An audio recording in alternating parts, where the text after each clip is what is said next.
Hey, what's up everybody? Welcome to the channel. Today's something a little different. This is not photography focused. This is simply more informational focused about driving an electric car. And we're gonna start this video off with some thoughts and feedback on this Mustang Mach GT Performance Edition Extended Range. Yes, that's a mouthful behind me. And then we're gonna finish the video off with a bit of a vlog to kind of test the one thing I haven't really done yet, which is probably the key sticking point to all things EV. So real quick, behind me, this right here is a 2023 Mustang Mach GT Performance Extended Range Edition, all-wheel drive. It's the top model that you can get, and it's in space white. It's kind of this grayish white color. I think it looks really, really cool. And I want to give you guys a few things on why I chose this car over the regular Mach E, why I chose an EV, why this versus a Tesla, some of the good stuff that has happened so far, some of the bad stuff so far, and then we're going to talk about the trip we're about to go on and the range anxiety that comes along with that. So real quick, let's hop in the car and I'll go through the vehicle a little bit for you. All right, hopefully that opening clip was not a focus. I just realized my eye tracking was not on. Anyways, this is the Mustang Mach GT Performance Extended Range Edition. So extended range obviously means a longer battery. This has the extended range version. It says it's supposed to get 290 miles of range-ish, I think. I think the reality is more on 270, 280. That we'll talk about that range stuff a little bit, different part of the video.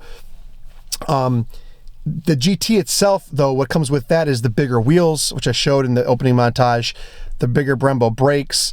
You get the MagneRide suspension on it that's tunable and adjustable here in the main screen, which I'll show you in just a minute.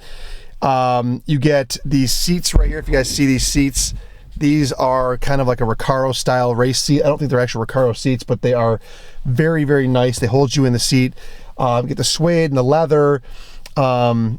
Just a bunch of upgrades. I think the glass roof, I'm not sure if that's exclusive to the GT Performance, but the glass roof is definitely an add-on. This car is pretty much about as maxed out as you can get, and it's super nice. I really, really like it. I chose this trim level over the regular Mach E because I really like the seats. I like the additional front lip spoiler that's on the car, the smoked out accents that's on the car, especially with the space white color.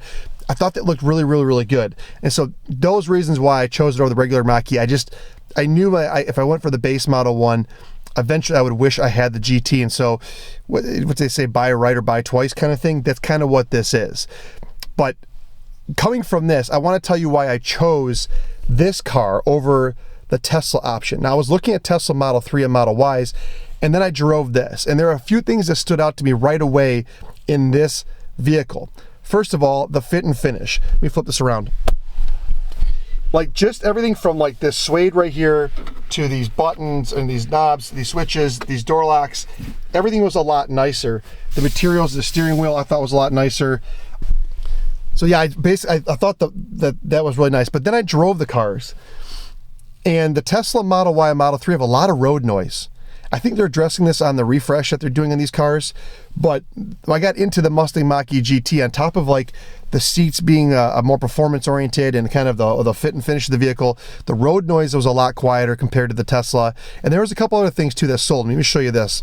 All right, so a couple things I liked. If you guys have ever driven a Tesla, you'll know that there's no like off-on button. You just get in the car and that's it. I like having a traditional stop-start button, and you can tell my autofocus is not liking that button, the glare. That's hilarious. But on top of that, when you get into a Tesla, it doesn't have a shifter knob. You have to control everything with the stem right there. I didn't enjoy that as well. I didn't like the up-down park drive thing. I really preferred having this kind of a dial knob right here, the park, reverse, neutral drive. That's really cool. And the last thing is that this screen right here behind my steering wheel, there is no screen in the Tesla. It's just one big wide screen on the Teslas. And I really liked having the speedometer. I'll turn this on for you guys, you can see it. The speedometer and charge state and all sorts of stuff right there. You guys are hearing all the chimes because I have my seatbelt on. So I got in and I said, hey, I really like this.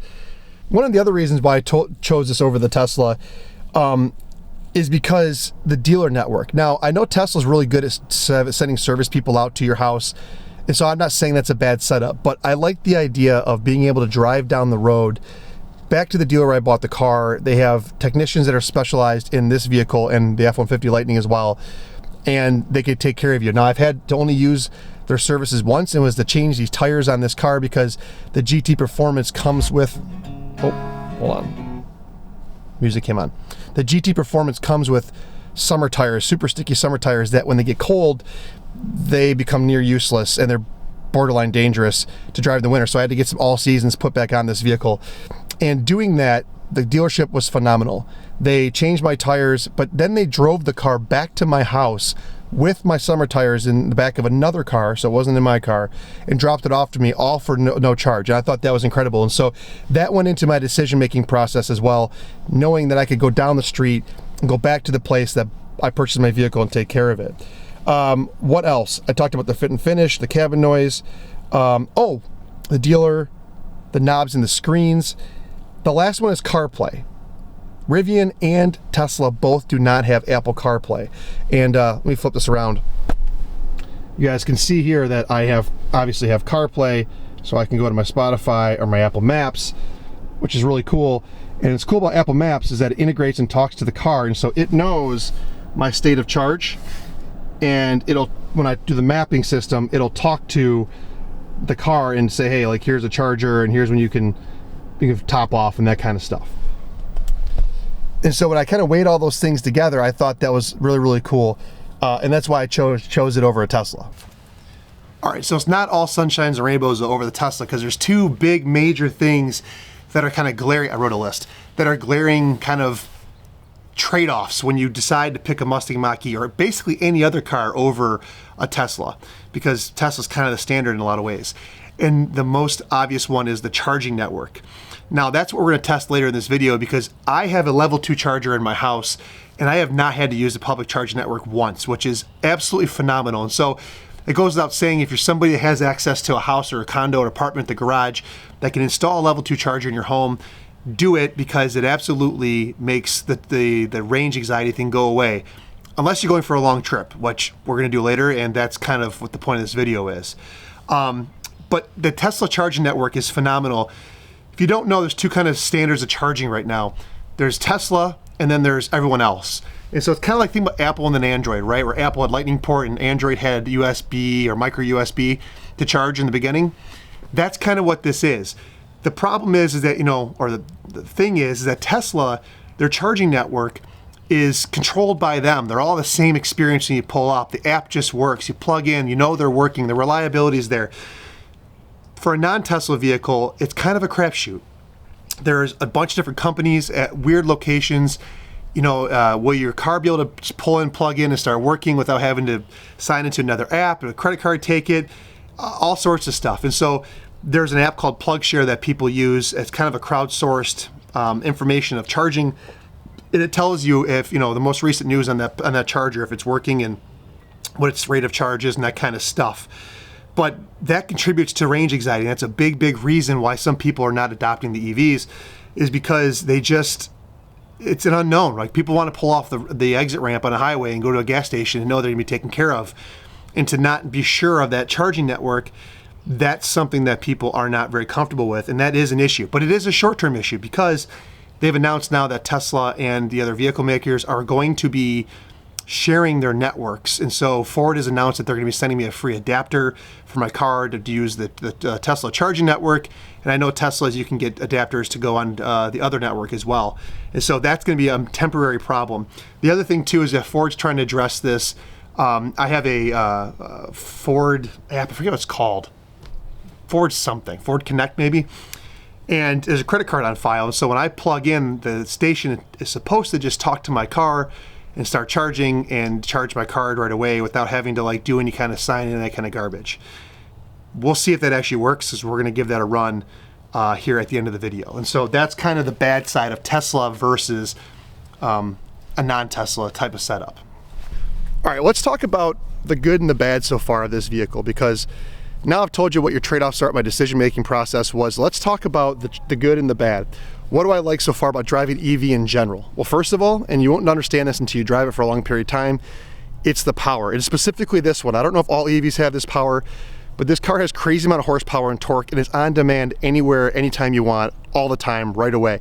So you hit the gas and boom, it goes. It's all-wheel drive, it just rips. You're doing a 30 roll or a 40 roll, you hit the gas, it just snaps back and it goes. It's addicting, and once you do that, you don't want to go back to a gas car, because gas cars have to spool up the engine and the transmission has to downshift. None of that here, and that's huge. The second thing that I really like is the heat. So, you know, traditional gas cars have to warm up and then they start producing heat, and obviously newer cars have gotten better than older cars, but this runs off an electric heater, and so you just get in and like the seats are instantly warm, the steering wheel's warm, the car's warm, and that's awesome. I'll talk about the heat in a second though, because it's also a detractor on electric vehicles, and so I'll tell you that in a second as well. The third thing is one pedal driving. It's super weird to get used to if you don't know what this is. Essentially, when you get off of the gas or off the throttle, it starts braking for you. It starts decelerating for you. And so it throws a lot of that energy back into the charging system and it regenerates energy for you. At first it's weird because you're used to letting off the throttle and kind of coasting and then hitting the brake. You can literally drive this vehicle and never hit the brake if you time out right when using the regen braking. So that's really cool. And it's, once you get used to it, again, it's something you don't want to go back to. I may mention this already, the at-home charging. So behind me here in my garage, I have a ChargePoint level 2 charger.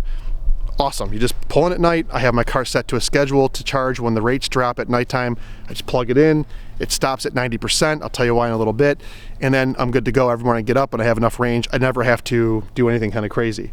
And the last thing I have on here is the weight and the all-wheel drive system. And so this car weighs 5,100 pounds, I think it is, which is about the same weight as a Ram 1500.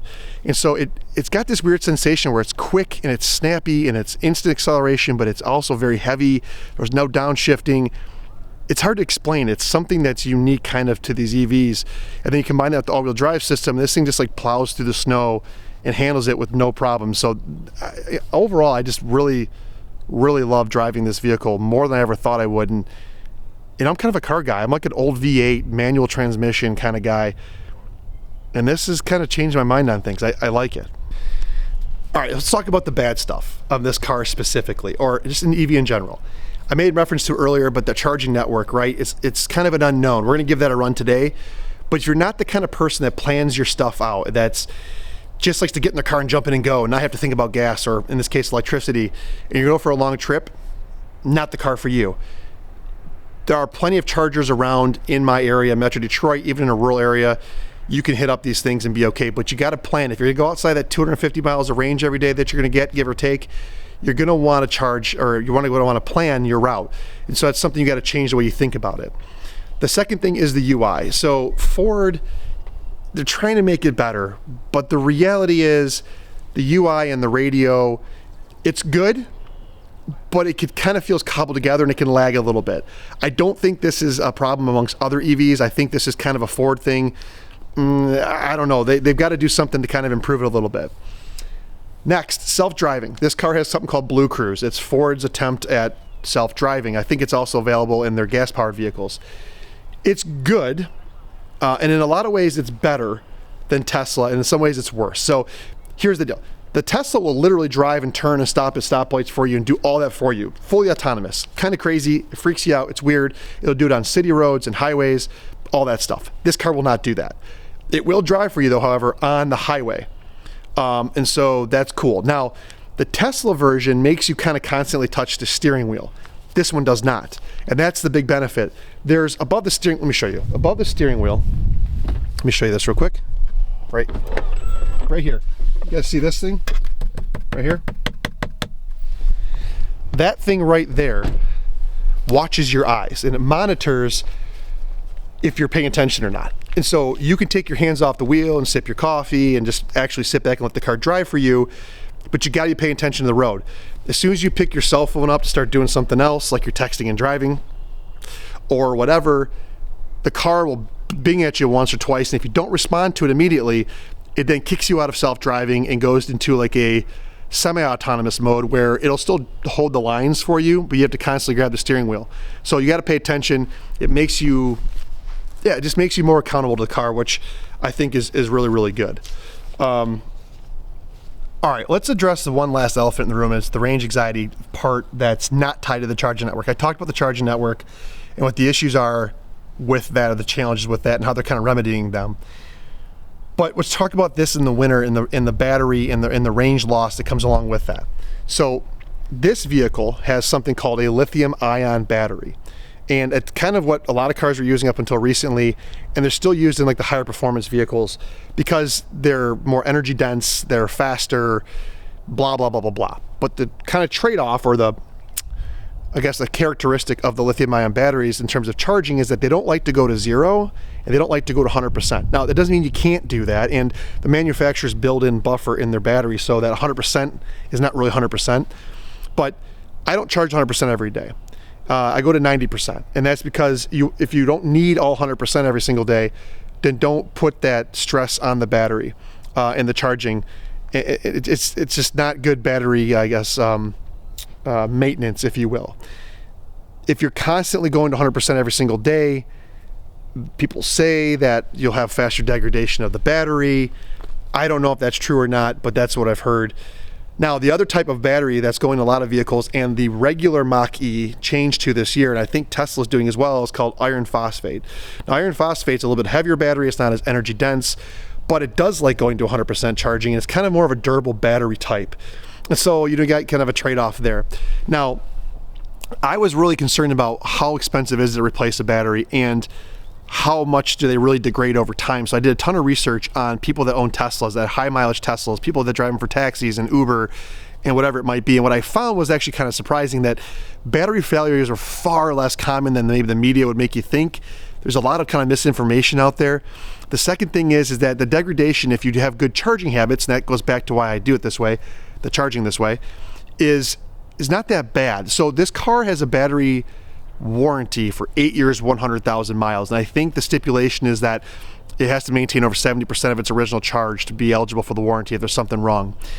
What I found in practice is that most of the time, at like 100,000 miles, if you have good charging habits, you'll still have like 90% of your original capacity, and the longevity of these batteries is often thought to outlast the vehicle itself. And so that's kind of really impressive.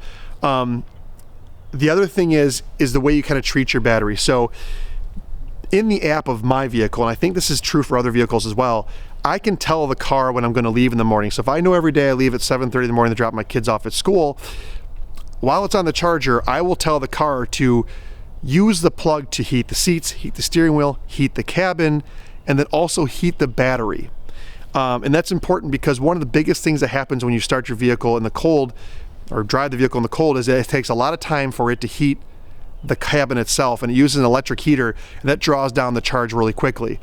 The second thing is that if your battery's really cold, it can't give you all the power that it has. Now, this car has a ton of power. I've never had been an issue, but inside the instrument display out there, there's these little white bars, and I'd show them to you right now, but I don't have any.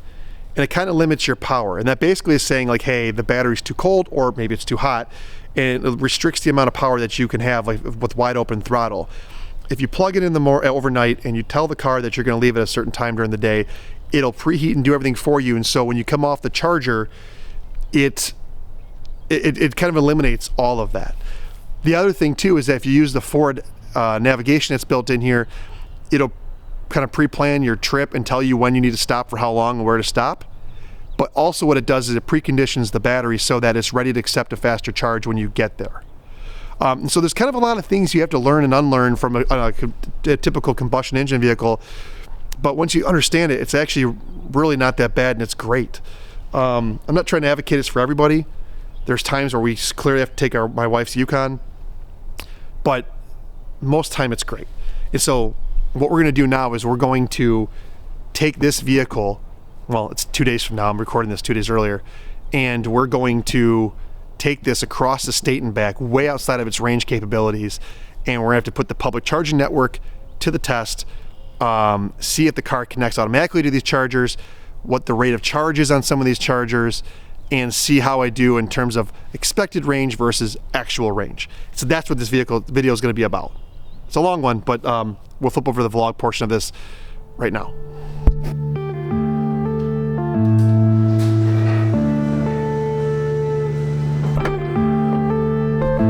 Yeah.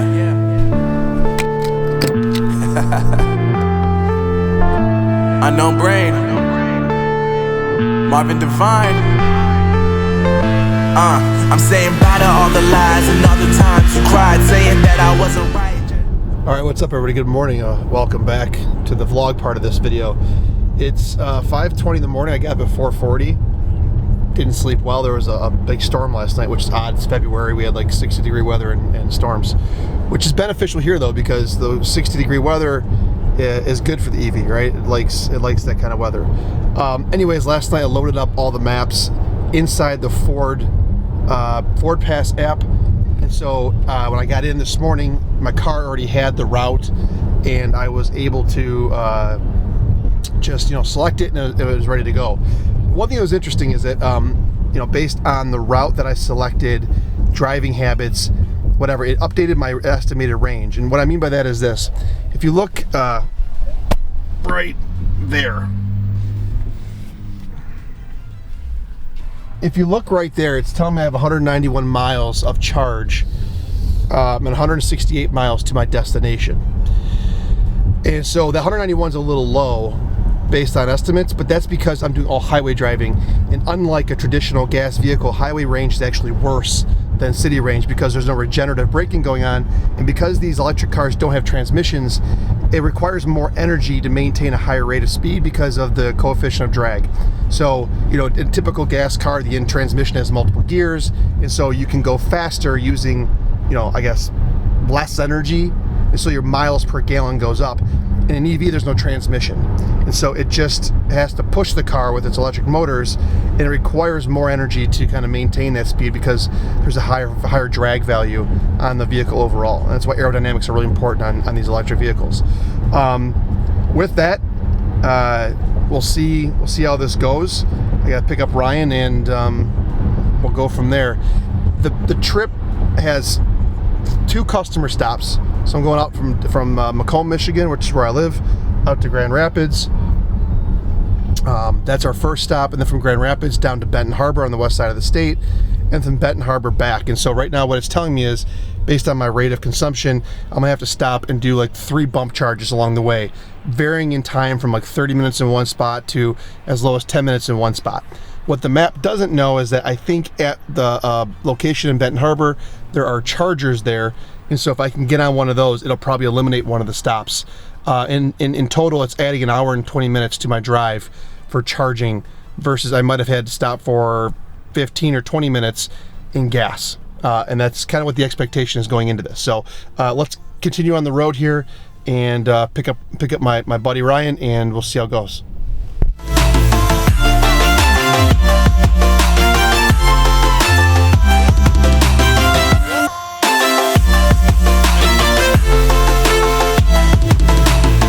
Push the button, dude.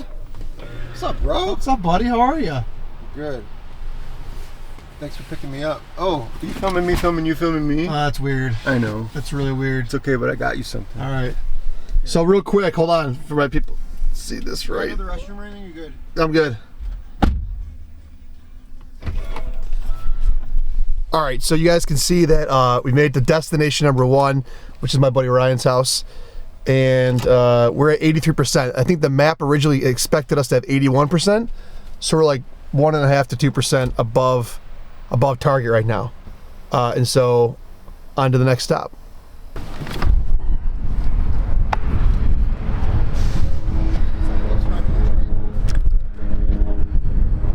Put the flap down.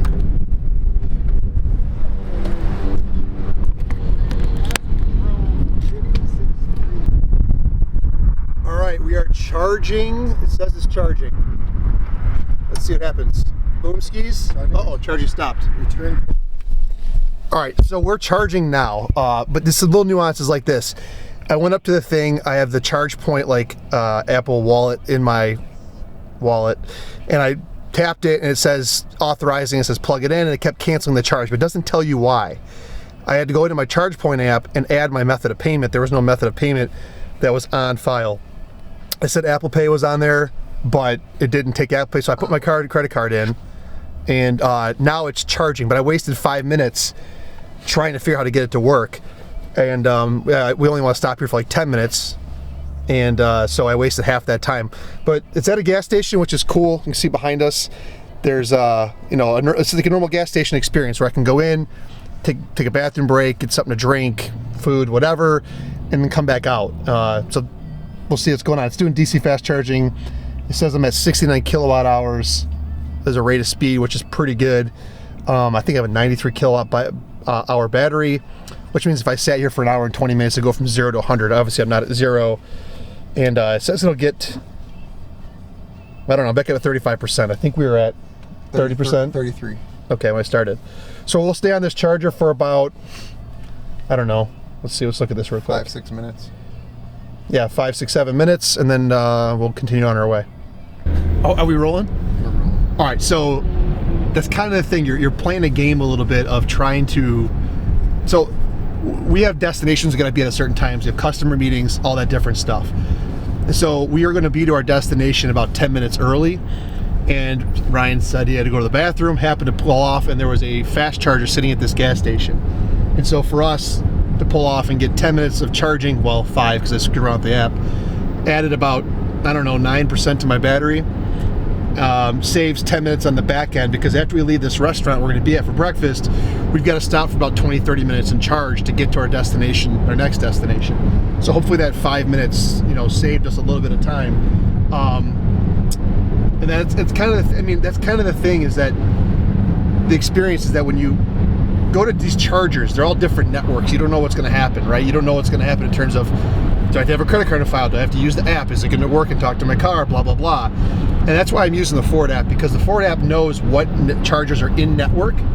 And on my Ford profile, I have a credit card attached, and what's supposed to happen, and we'll see on the next stop, is I'm supposed to just plug the charger into my car, and the car is supposed to talk to the charger and just start charging and charge my credit card, kind of like you would like at a gas pump. That's what's supposed to happen. But because that charger I stopped at was out of network, I had to use the ChargePoint app, and I had to put my payment method in and then do it that way. But once I got the payment method in, it worked great, and it cost me $3.48 to add about 9% to my battery. So off to the next stop.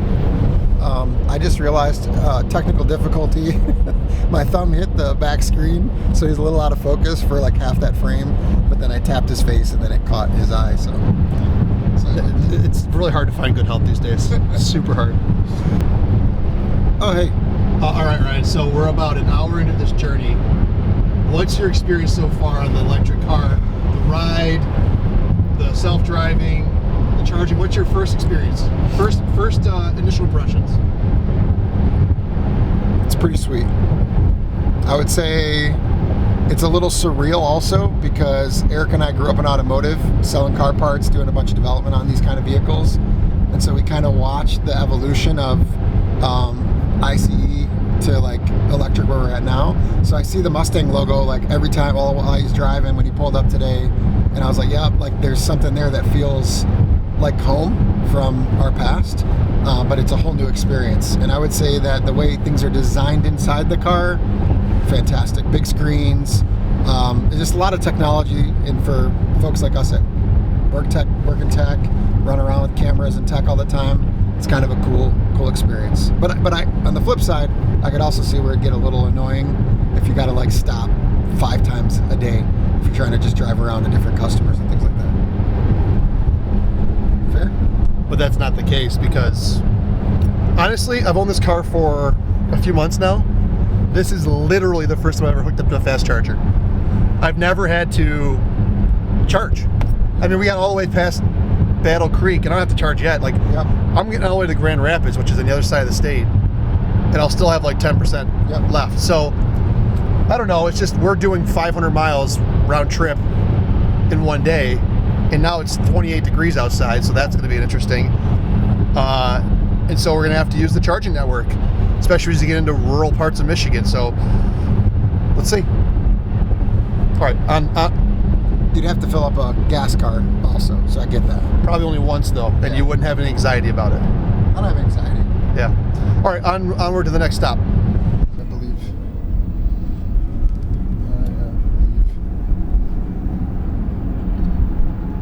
All right, so we just finished breakfast up. I've got about 19% left, and the map has us getting to my charging station in 20 minutes.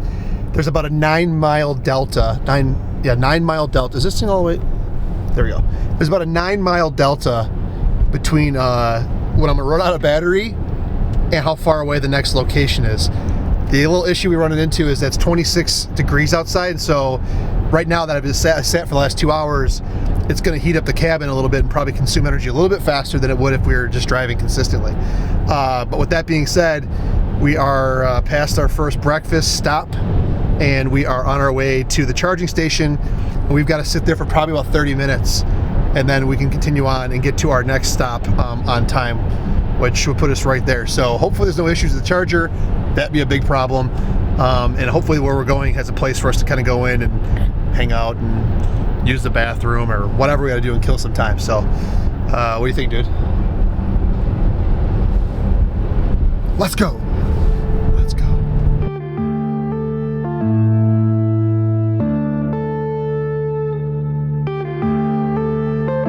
Yeah.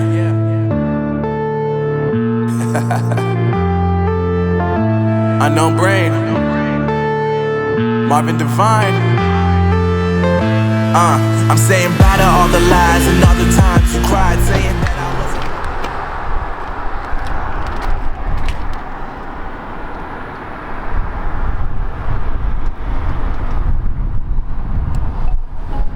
wasn't. All right, so we just stopped at our next charging location. I had 7% left.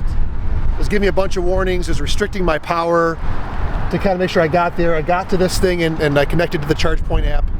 No problem, all good. And so I think we're gonna sit here for about, I don't know, maybe 30 minutes or so. So we're gonna go inside this place right here, this is at a gas station. So I think the Ford app kind of prioritizes a standard gas station type of feel.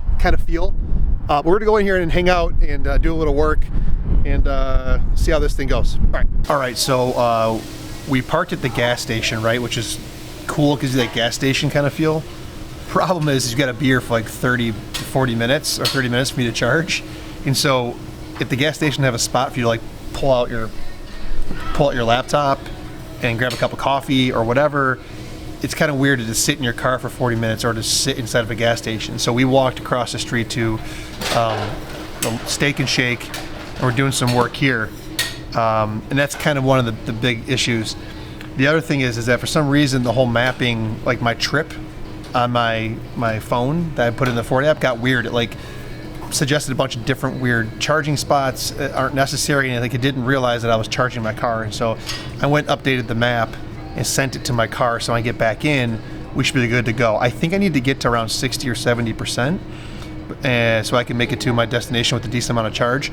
The problem is that I don't have the time necessarily for that. So what we're doing here is kind of the worst of all worlds, where not only am I driving in an EV long distance in the cold to kind of see the charging network, but the other thing is I have to be at places at certain times. So this is like a very normal situation that you might be in. And so I have to pull off this charger. It's 10:46 a.m. right now. I have to pull off this charger at 11 a.m. no matter what to make it to my destination on time for my next meeting. And you got to hope that there's enough charging there, or enough charge to do that. Otherwise, I'd be late or we'd have another issue. But based on the quick math that I did, it looks like we should be okay. As long as this charger doesn't slow down its rate of charge. If I get to like 60%, 70%, then we should be good to go. So that's kind of what it is. But you know, this is kind of the trade-off. If the charger you stopped at has nowhere for you to hang out and do something, then you know, you're sitting in your car or whatever. And that's why I think, I can't show you now, but Ford has the ability for you to like watch YouTube and other things on your big main screen while you're parked for that exact reason, I think. So, but anyways, we're just working here, and we'll see in about 13 minutes. No. We gotta go, it's snowing. No.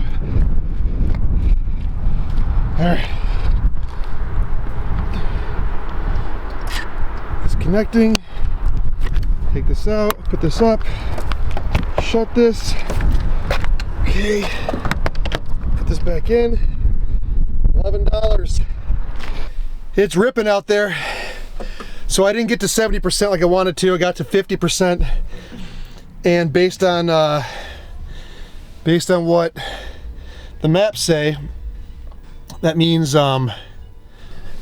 so based on what the maps say, we'll get to our next destination with 10% left, which is a bit tricky, but should be okay, I think. I just got the cold weather and stuff like that, so I don't know how that's going to play a role in the range that we actually get versus what they expect. We'll see. All right, back to the road. Here we go.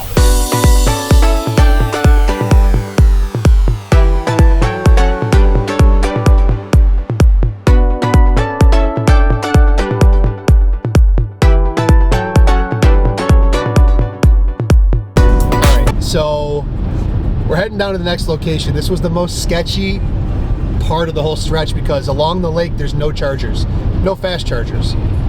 And when we originally started, there was supposed to be a 20-mile gap between when we arrived and what my battery had left. Blocking the screen off there. On purpose. Oh. It's artistic. Oh, it's artistic. All right. Supposed to be a 20-mile gap between what the battery range was and what the distance was. That's now down to 12 miles. We've lost 8 miles of delta because it's down to 22 degrees outside, and the wind is in our face and it is ripping right now. So I think the car has to work a lot harder to maintain speed.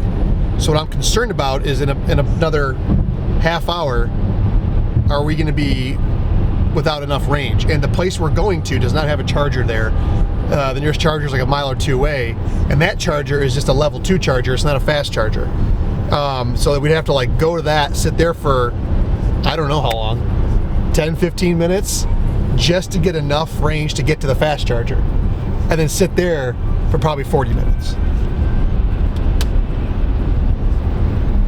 The problem is we were not able to sit on the last fast charger long enough because we're gonna be late for our meeting.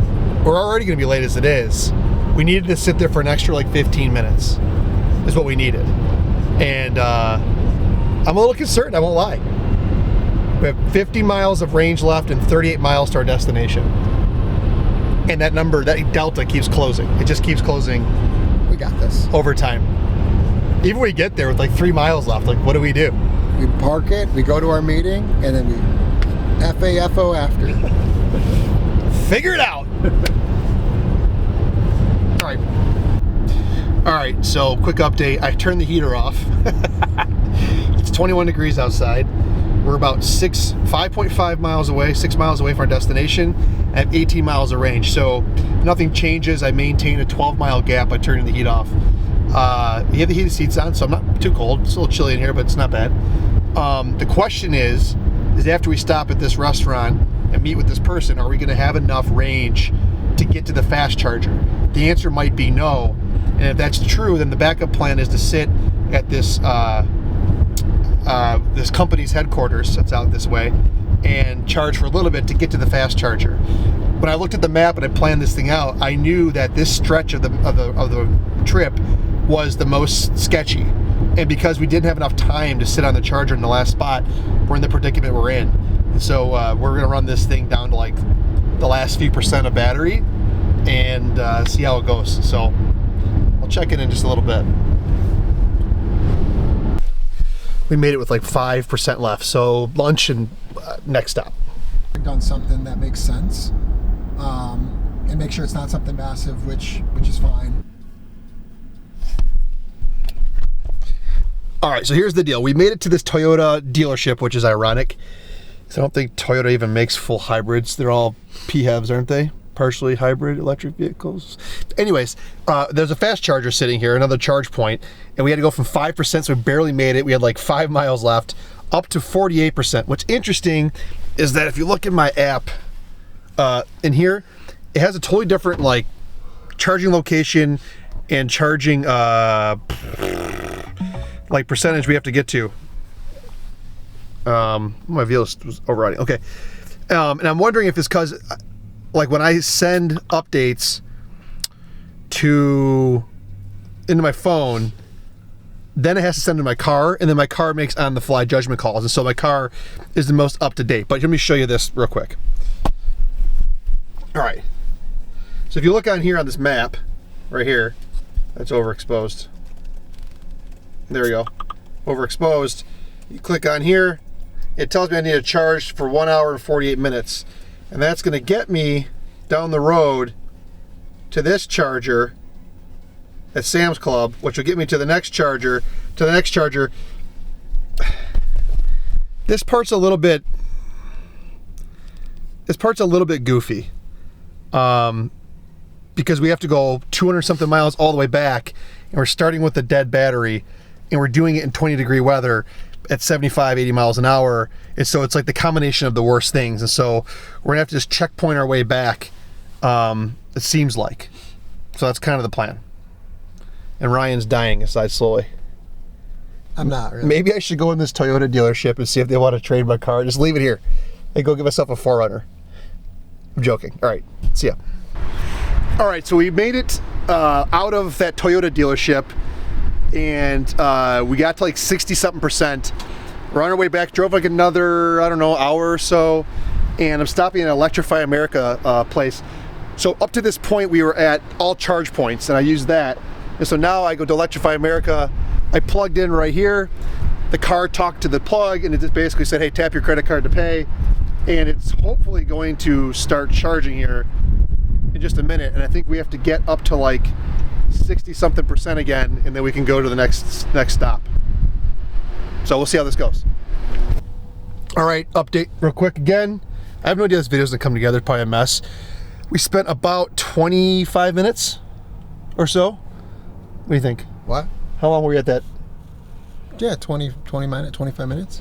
25 minutes. He took a phone call. We went into Sam's Club, got some clothes right there. So a little bit of a haul. And it went from, I think we were at like 30-something% up to 83% at that time. The rate of charge on this was like 135 kilowatts per hour rate of charge, versus the charge points I was at earlier were at 60 kilowatts an hour. So double the rate of speed, and so we got a lot of range quickly. What's telling me now is that barely I'll make it to Ryan's house. If I won't have to charge before I get there, but I'll have to charge one more time for like 15 minutes so I can make it home. So I'm going to tally this all up in the end, because the cost of the charging and how much time I spent on chargers, I have all those logs, and I'll summarize that at the end to kind of show you guys what this is really about. But until then, it's coffee time. I'm gonna get a little Starbucks. Hold on a second, because we're so basic like that. Electric vehicles and Starbucks. See you in a minute. You know what? I keep trying to vlog, and the car knows I'm looking at you, and it keeps telling me to pay attention to the road. But I will tell you this, add a little commentary as we're driving down the road here. Blue Cruise is super nice when it's working. So for the first like half hour of our trip, it was kind of kicking me out of the system. I don't really know why. But for the remainder of the trip, it's been working really, really well. And I'm just cruising down 994, hands off the steering wheel, got the cruise set to 75 miles an hour. I'm just chilling. It's like I feel like I'm a passenger. And that's a lot of fun. It's really, really good. Also, as we were driving, I went and added up our total time on charger so far. I have one more charging stop, probably for like 15 minutes, give or take. But so far, we've been on the charger for 2 hours and 26 total minutes. And what I'm curious about is adding up that cost and then doing the mileage and how it costs per miles, and then kind of it equating to if you were to have a hybrid or a regular car, or even my diesel truck that I used to have, how much better this would have been or not been. I have some conclusions in my mind so far, and I want to kind of save it to the end of the trip to get some data to share it with you. So stick around to the end. I will share that with you. We're gonna finish the trip up. I'm gonna drop that guy off next to me, make one last charging stop, and I'll see you guys in just a minute. All right, so here's the deal. I pulled into a GM dealership. You guys see the? You can't see it. I pulled into a GM dealership, and there was this EV, what's this thing called? EV Connect station. So I've used ChargePoint, no problem whatsoever. Just open the app. The only problem I had was I had to have a credit card file on the app. You tap the thing against the charging port, no problem. And then I went and used a Electrify America, same thing there. I just put my credit card against the thing, no problem, started working, no big deal. This one behind me, this thing right here, this thing, it doesn't give you any instructions. You're like, okay, so you hurry up and you put the thing in the charger, and it kept kicking it out. I'm like, what the heck is going on? And then I got in my car and I saw that I had to activate the charger from the car. So it's like the plug went and talked to the car, but I had to activate it. And I think what it's doing is it's using the account on my car's file to charge and pay for the charge that I have right now. It's a fast charger, it's cruising, it's things super fast. And this will be the last charge I need to drop Ryan off and to get home. But the thing is that they're all a little bit different. So ChargePoint, you had to have a credit card on file in the app. Electrify America, you just used your credit card, like your Apple Pay or whatever, your tap to pay. And this one, I had to connect the plug into the car and then go into the car and hit activate because it uses the card on file through the Ford Pass or Ford Connect app, whatever the thing's called.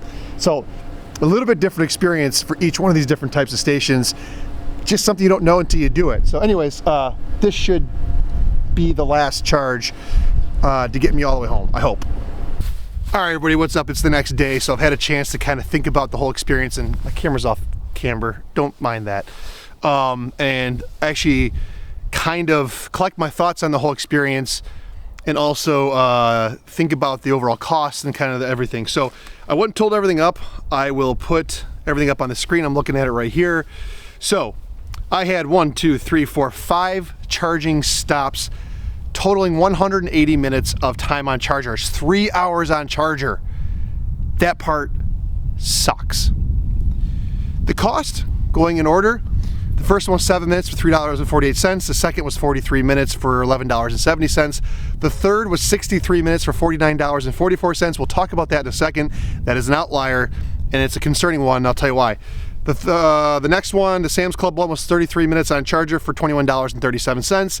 And then the LaFontaine Chevy one was 34 minutes at $11.38, totaling $97.37 in total charges.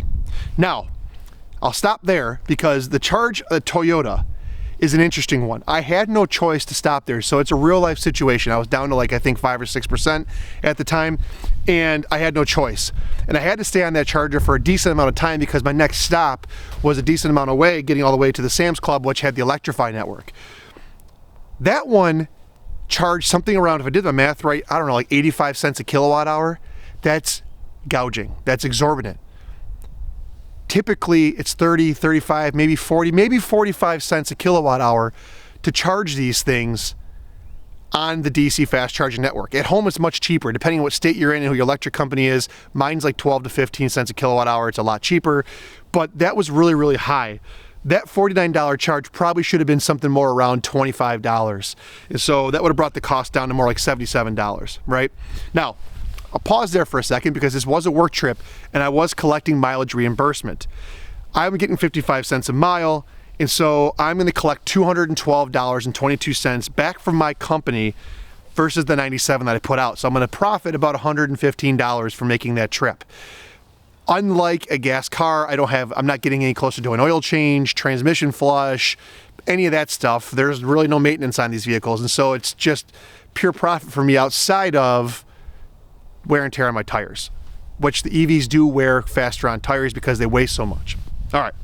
The other thing is that my Mustang Mach GT Performance back there is not really a fuel efficient version of an EV. I mean, there are worse ones like the Hummer and the F-150s and stuff like that, but for a car, it's not really that efficient. It's heavy, it's a performance oriented vehicle, it is all-wheel drive, and that kind of stuff.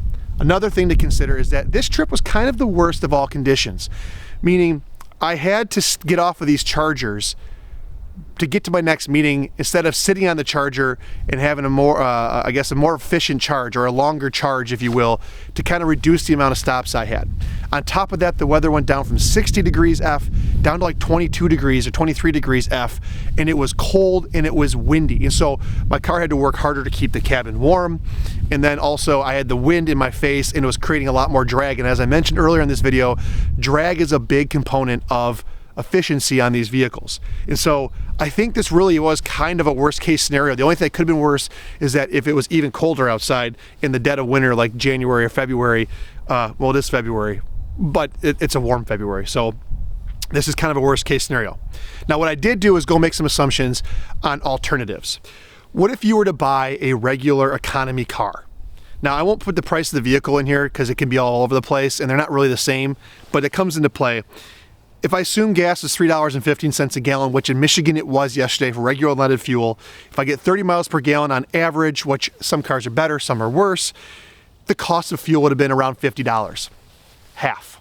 The cost per mile would have been half. Now, if you factor in oil changes and other things like that, maybe add a cent per mile or something like that. But still, on average, the actual cost for something like that for me would have been half to drive a Toyota Camry, for example, or Honda Accord.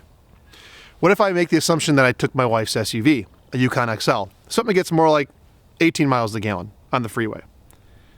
That cost would have been $83. Still less than I paid yesterday. Now again, if I take the Toyota Charger out, probably would have been a little bit less than the SUV, but it's kind of interesting, isn't it? And so I guess well, let me finish the car thought for a second. You have to also consider something. If I were to buy a Toyota Corolla, a Camry, Honda Accord, whatever, in different trim levels, the vehicle cost is going to roughly be half of what that is in terms of MSRP or even final price. Now, Ford did just reduce the pricing on these Mach-E GTs and regular Mach-Es, so that's starting to close that gap, but still it'd be a lot cheaper. An SUV, probably similar in cost, which is kind of crazy to think about, right? And so if you were to buy something more economical, the cost per month and a monthly payment for your vehicle definitely would have outweighed the savings for the EV, if you think about it that way. That being said, those cars, Accords, Camrys, they're not the same as this. This thing's got a bunch of technology in it. It's got self-driving, it's all-wheel drive, it is fast. It's just a different vehicle. And so it's not really like for like. So you have to kind of think about that though. There are times I thought about, what if I did just buy an Accord or something like that, or I don't know, Toyota or a Ford Fusion or whatever they make. I probably wouldn't like the experience as much, but it'd be a lot simpler, maybe, right? I wouldn't have spent 3 hours on the road. What if I would have bought a Toyota 4Runner? Have the SUV, off-road capabilities? You got to think about those things, for sure. So, I guess that the end result of this is, there is a lot to like about the EV game. There's a convenience to just pulling up off your house, charged and bopping around every day. When you do it that way, it's actually very efficient and economical. But if you're not the kind of person that has access to a charger at home and you're taking long trips for work all the time, I don't think this is a good idea. I really don't. But if it's like 90% of the time, like I am driving around house, it ends up working out. And I think if you were to take the cost of what we just experienced yesterday and compared it and blended it with the cost of the day in, day out driving that I used to do on my diesel truck, I'm definitely ahead. Probably several $100s a month ahead in terms of energy costs, fuel cost savings. But there's something else to consider about this too, and it's the learning curve. And I think this is the biggest problem. The 3 hours on charger is probably the biggest deterrent, and it's probably given me the most pause to what this conversation's about. The other thing is that if you're somebody like my mom or my dad, or like somebody who's not tech savvy, for you to figure out the different charging networks, that could be unnerving a little bit. And I can see that's why Tesla has the appeal there. I figured it out and I didn't get stranded, but there are a couple chargers I was like, why isn't this taking my payment? Oh, I didn't add a credit card. Or why is this charger have no credit card terminal? Oh, because it talks to my car and I have to activate it through my car. Just weird stuff like that you don't have to think about when you pull up to a gas pump. The other thing too is, if you're not a planner, it's not going to work for you either. There was a stretch, that part of the trip where I had to turn the heat off. I had planned that out, and because of the time constraints, I had to pull off that charger a little sooner. If that charger hadn't been charging at the rate it was, I would have missed my meeting, or I would have been stranded. Gas pumps all pump at about the same pace. You don't have to worry about that. I had to turn the heat off, and I was concerned that I wasn't going to make it, and because of that scenario, I ended up at that Toyota Charger and getting charged twice the price. There's a lot to consider here, guys. I give me your thoughts, on the whole thing, but I wanted to be upfront about the whole EV thing and what my experience is. I love it, and I kind of don't like it. And it's such a dichotomy. And for people that don't want to go through this and learn and have to understand it, then you don't have to, and you probably shouldn't. But I wanted to inform everybody. And again, I know this is not a car channel, but I wanted to talk about that and share my experience with you guys. If you have any questions, guys, hit me in the comment section below. It might be something I missed or I screwed up, but I wanted to share this with you and just kind of change the topic up here a little bit on this channall. All right, appreciate it, guys. See you in the next one. Have a great weekend.